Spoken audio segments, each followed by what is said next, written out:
خو د ویژن او د ښه مقصد دپاره کار کوم نو څه فایده به وي؟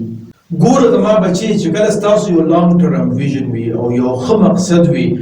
نو ستاسو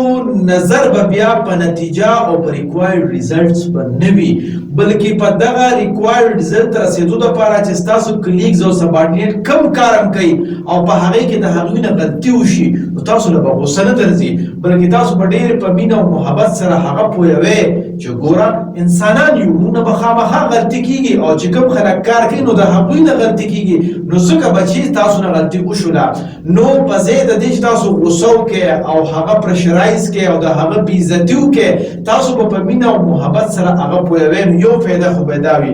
دویمه فایده به دا وي چې تاسو سره به د هغې کولیګز او سبارډینیټس مینه او محبت سیوا کېږي او د هغوی په تاسو باندې ټرسټ سیوا کېږي چې کله مونږ کار کوو نو غلطي رانه وشي نو صاحب مونږ ته نه غوسه کېږي بلکې صاحب مونږ ډېر په نرمۍ سره پوهه کوي نو هغې کې به کنفیډنس راځي او نو ستاسو په اداره کې به کریټیویټي سیوا کېږي او د دې وجې نه به ستاسو اداره خپل منزل اړخ ته ډېر په اسانۍ سره ورسیږي د مثال په توګه باندې توماس ایډیسن نوم به تاسو اورېدلی وي دا هغه کس و چې د بلب ایجاد کړی و وایي چې زر پیرې دې ناکامه شو څه مطلب شو چې زر پیرې یې غلطي کړې وه خو که چېرې په دویمه درېیمه لسمه یا په سلمه پیره باندې